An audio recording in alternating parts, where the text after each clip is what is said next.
Next நம்ம என்ன பண்ண போறோம்னா ஆர்த்தோசைலினுக்கு வந்து நம்ம வந்து ஓசோன் வந்து பண்ண போறோம். ஓகேவா? அப்போ ஆர்த்தோசைலின் அப்படின்னா எப்படி இருக்குன்னு பார்த்தீங்கன்னா ஒரு பென்சின் ரிங்கு. ஓகேவா? ஸோ ஒரு பென்சின் ரிங் வந்து இருக்குது. அதில் வந்து ஃபர்ஸ்ட் பொசிஷன்லையும் செகண்ட் பொசிஷன்லையும் நமக்கு வந்து மெத்தில் குரூப் வந்து இருக்கும். அப்போ இங்கேயும் நமக்கு வந்து ஒரு சிஹெச் வந்து இருக்கும், இங்கேயும் நமக்கு வந்து ஒரு சிஹெச் வந்து இருக்கும். அப்போ இங்கே நமக்கு வந்து ஓசோனிசன் தான் எப்படி நடக்குதுன்னு நம்ம பார்க்க போகிறோம். ஓகேவா? அப்போ ஓசோனிசன் நம்ம ஃபர்ஸ்ட் நம்ம என்ன பண்ணணும், டபுள் பாண்ட் வந்து நம்ம வந்து ரிமூவ் பண்ணணும். அப்போ டபுள் பாண்ட் வந்து ரிமூவ் பண்ணியாச்சு. இங்கே வந்து ஆக்சிஜன் மாலிகுல் வந்து நம்ம வந்து ஆட் பண்ணணும், O3 மாலிகுல் வந்து ஆட் பண்ணணும் இல்லையா? அப்போ நம்ம இந்த மாதிரி நம்ம வந்து O3 மாலிகுல் வந்து நம்ம வந்து ஆட் பண்ணிக்கலாம்.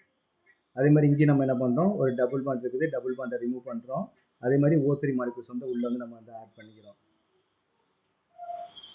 இங்கே ஒன்று, இங்கே ஒரு ஆக்சிஜன் நமக்கு வந்து ஃபார்ம் ஆகிடுது. ஓகே, அதே மாதிரி நம்ம என்ன பண்ணலாம், இங்கே நமக்கு வந்து டபுள் பாண்ட் வந்து ரிமூவ் பண்ணிடணும். இங்கே நம்ம டபுள் பாண்டை ரிமூவ் பண்ணிட்டு அங்கே ஆக்சிஜன் மாலிகுல் O3 மாலிகுல் வந்து நம்ம ஆட் பண்ணுறோம். இங்கே ஒரு ஆக்சிஜன், இங்கே ஒரு ஆக்சிஜன், இங்கே ஒரு ஆக்சிஜன், இங்கே ஒரு ஆக்சிஜன். ஓகே, இங்கே ஒரு ஆக்சிஜன், இது ரெண்டையும் நம்ம சேர்த்துறோம். ஓகே, இப்போ நம்ம வந்து பிரிக்கணும். அப்போ எப்படி நம்ம வந்து பிரிக்கலாம் அப்படின்னு பார்த்தீங்கன்னா, எப்படி நம்ம வந்து பிரிக்கலாம், இந்த உள்ள இருக்க ஆக்சிஜனுக்கு இல்லையா, இதை நம்ம இப்படி தனியாக செப்பரேட் பண்ணுறோம், இதை நம்ம இப்படி தனியாக செப்பரேட் பண்ணுறோம். அதே மாதிரி இங்கே என்ன பண்ணுறோம், இதுலேருந்து இப்படி செப்பரேட் பண்ணுறோம், அப்புறம் இதுலேருந்து இந்த மாலிகுல் இப்படி செப்பரேட் பண்ணுறோம். நெக்ஸ்ட் என்ன பண்ணுறோம், இதுலேருந்து நம்ம இதை இப்படி செப்பரேட் பண்ணுறோம். நெக்ஸ்ட் என்னன்னா இதுலேருந்து நம்ம வந்து இதை செப்பரேட் பண்ணுறோம். இப்படி கூட நீங்கள் சேர்த்து விட்டுக்கலாம். இப்படி சேர்த்து விட்டு இந்த ரெண்டு இதெல்லாம் தனியாக கொண்டு வந்துருங்க. இது ரெண்டு நமக்கு வந்து ஒரு தனி மாலிகுல். அப்போ இந்த மாலிகுல் நமக்கு என்ன இருக்குது, இங்கே வந்து ஒரு ஹைட்ரஜன் வந்து இருக்குது, இங்கேயும் நமக்கு வந்து ஒரு ஹைட்ரஜன் வந்து இருக்குது.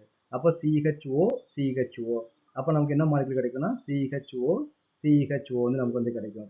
அப்போ அதே மாதிரி இதையும் நீங்கள் சேர்த்து விட்டுருங்க. இது எல்லாத்தையும் சேர்த்து நீங்கள் தனியாக பிரிச்சிங்க அப்படின்னா நமக்கு என்ன வரும், இங்கே வந்து நமக்கு வந்து ஒரு ஹைட்ரஜன் வந்து இருக்குது, அப்போ இங்கே வந்து ஒரு CHO வந்து இருக்குது, இங்கே வந்து பார்த்தீங்கன்னா CO இருக்குது, CH3 வந்து இருக்குது.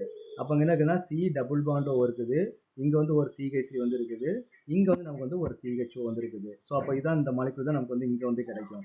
இங்கே வந்து பார்த்தீங்கன்னா என்ன கிடைக்கும், அதே மாதிரி இந்த மாலிகுல் நீங்கள் இங்கே பிரித்து விட்டீங்க அப்படின்னா இங்கே வந்து இங்கே ஒரு ஹைட்ரஜன் வந்து இருக்குது, அப்போ இங்கே வந்து ஒரு CHO, அப்போ இந்த கார்பனில் C டபுள் பாண்ட் O, இந்த CH3 நமக்கு வந்து கிடைக்கும். ஸோ இந்த மாதிரி மாலிகுல் மூணு மாலிகுல் வந்து நமக்கு வந்து கிடைக்கும், ப்ராடக்டாக வந்து கிடைக்கும்.